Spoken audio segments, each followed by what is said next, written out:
Tema kita pada kesempatan kali ini bencana alam sebagai momentum introspeksi diri untuk menjadi pribadi yang lebih baik.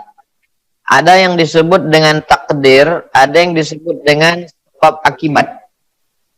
Sebab akibat itu adalah ketika kita ambil pisau, lalu kita potongkan ke urat nadi, lalu darah pun muncrat dan kita mati. Maka ini hukum sebab akibat. Orang yang penuh dengan kesadaran, lalu dia pergi ke tengah jalan, lalu lintas hiruk pikuk, lalu dia ditabrak truk, pecah kepalanya, mati dia. Hukum sebab akibat. Nah, apakah bencana? Kita ambil sampel contoh banjir.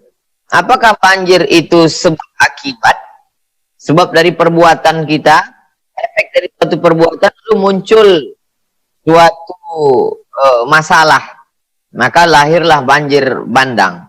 Nah, ini perlu dianalisa lebih dalam supaya kita tidak terkeliru. Jangan sampai banjir akibat dari perbuatan manusia dengan penuh kesadaran, tambang liar, mendapatkan izin, lalu kemudian penebangan hutan.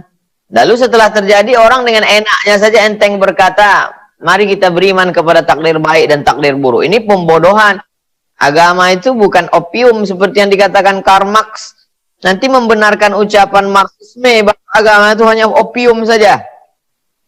Ditebang pohon dengan penuh kesadaran. Otomatis kalau pohon sudah ditebang, hutan gundul, maka tidak lagi ada akar-akar pohon kayu yang menahan air. Lalu kemudian ketika banjir bandang datang, kita hujan lebat datang, kita kebanjiran. Ketika panas terik, kita kebakaran hutan. Hutan sengaja dibakar. Maka jangan sampai kita membodohi umat ini. Nah, ini semua adalah ulah perbuatan manusia. Zaharal fasadu fil barri wal bahri. Sudah terlihat kerusakan secara jelas fil barri di daratan, wal bahri di lautan, bima kasabat aidin nas, akibat dari perbuatan tangan manusia. Dulu ketika Allah mau menciptakan manusia, apa kata malaikat? Ataj'alu fiha may yufsidu fiha wa yasfikud dima.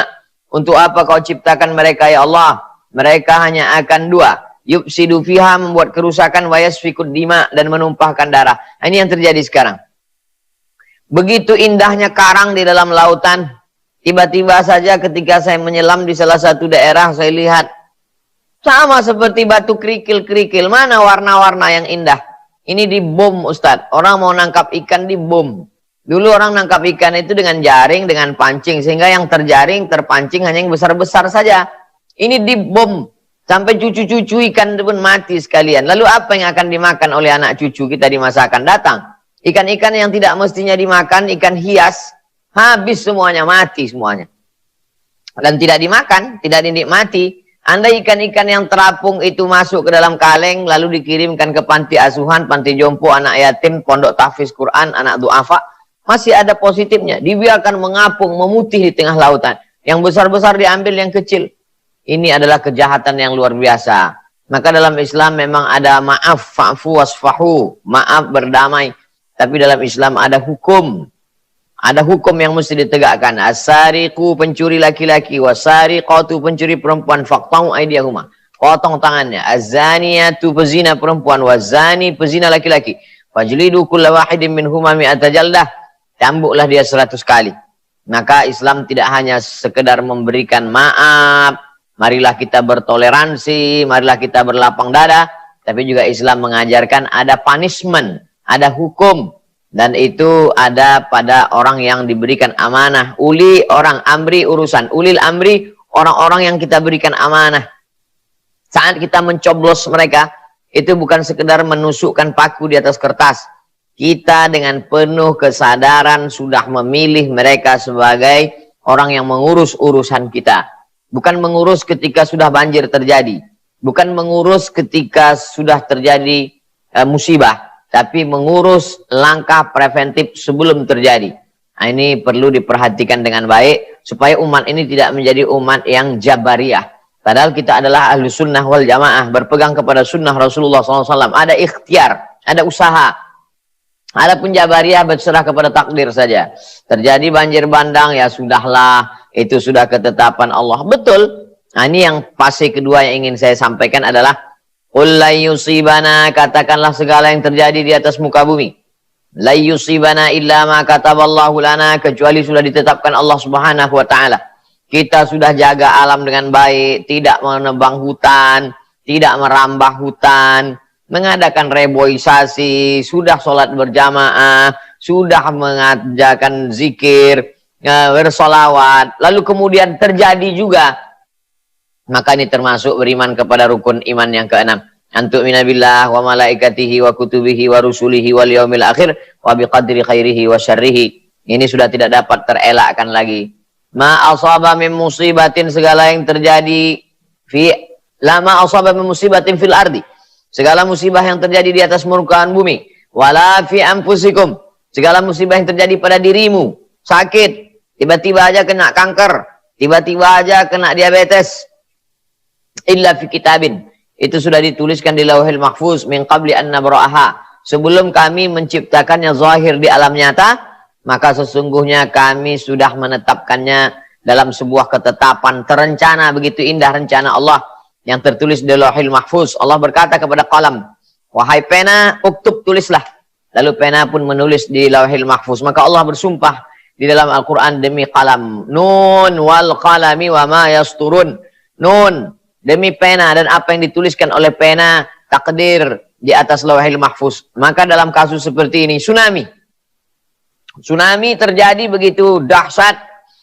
Ini tidak ada hubung kait dengan kejahatan orang menebang hutan, tapi dia terjadi begitu saja. Ternyata ada lempengan kerak bumi di tengah lautan bergeser. Akibat pergeseran itu terjadilah gempa di tengah lautan. Akibat dari gempa di tengah lautan, maka terjadilah gelombang yang naik ke darat, meluluh lantakkan manusia, tepat pada tanggal 26 Desember tahun 2004. Maka ini termasuk dalam kategori ma asaba min musibatin fil ardi, segala yang terjadi di atas permukaan bumi. Tsunami, angin puting beliung, kebakaran, sudah dijaga dengan baik. Makanya dalam Islam diajarkan sebelum tidur malam matikan lampu. Kenapa disuruh matikan lampu? Supaya jangan sampai ada tikus, lalu kemudian tikus ini menarik lampu. Zaman dulu lampu itu dari lampu teplok, kata kami di Sumatera. Di bawahnya ada minyak, di atas ada sumbu. Supaya kalau lampu ini menyala, orang tertidur, datang tikus, ditariknya, tumpah minyaknya, kebakaran. Maka ada usaha, ada ikhtiar. Matikan lampu, kunci pintu. Kita tidak bisa berkata pintu dibuka, lalu kemudian masuk pencuri, dia ambil semua. Dan ketika kita melapor, kita katakan ini adalah ulah kejahatan kita. Kita lebih dulu berbuat jahat sebelum pencuri itu berbuat jahat kepada kita. Suatu ketika datanglah seorang menjumpai Nabi Muhammad SAW. Aqiluha wa atawakal, am utliquha wa atawakal.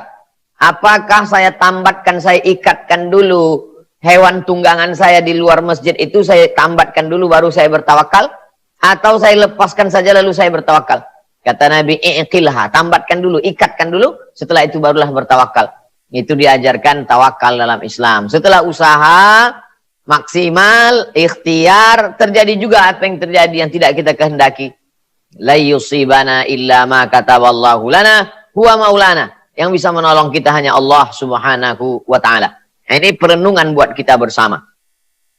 Lalu kemudian yang ketiga, ada sebab akibat. Yang kedua, ada takdir Allah. Yang ketiga, yang perlu kita pikirkan adalah bahwa akibat dari dosa-dosa kita bisa juga azab itu turun. Wattaqu fitnatan la tusibannal ladzina zalamu minkum khassah. Takutlah kamu kepada azab ketika dia turun, dia tidak hanya menimpa orang yang zolim-zolim saja. Jadi ketika banjir bandang itu datang, yang didatangi air itu bukan rumah yang menebang hutan. Bukan pimpinan proyek-proyek illegal logging.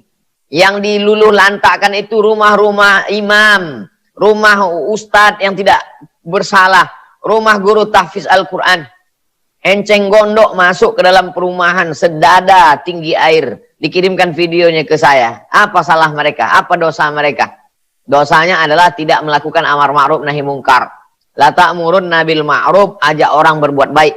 Wa la tanhauna 'anil munkar, larang orang berbuat mungkar. La yushikanna ayyab'atsallahu 'alaikum iqaban. Kalau kamu tidak melakukan amar ma'ruf nahi mungkar, dikhawatirkan akan diturunkan hukuman. Ketika hukuman itu turun, Tsumma tad'unahu, lalu kamu berdoa minta kepada Allah, fala yustajabu lakum, doa kamu tidak dikabulkan Allah. Mengapa terjadi musibah? Karena umat meninggalkan amar ma'ruf nahi mungkar. Itu ada hutan ditebang, digundul, illegal logging, hutan diambil. Ya nggak apa-apa, yang penting tidak mengganggu rumah kita. Hutan kan masih jauh dari kota. Ribut mahasiswa unjuk rasa. Pak, Ibu, itu ada orang sudah menggali tanah-tanah kita. Mereka mengambil nikel. Ini tidak ada izin dari negara, pemerintah. Ya udah nggak apa-apa, yang penting mereka mau nyumbang. Yang penting mau menolong kita. Toh mereka juga ngasih ke masjid. Tidak ada amar ma'ruf nahi mungkar. Kuntum khairu ummah, kamu adalah umat yang terbaik. Kapan kita disebut umat terbaik? 3 syaratnya. Ta'muruna bil ma'ruf, ajak orang berbuat baik. Wa tanhauna 'anil munkar, larang orang dari perbuatan mungkar. Wa tu'minuna billah, beriman kepada Allah Subhanahu wa taala.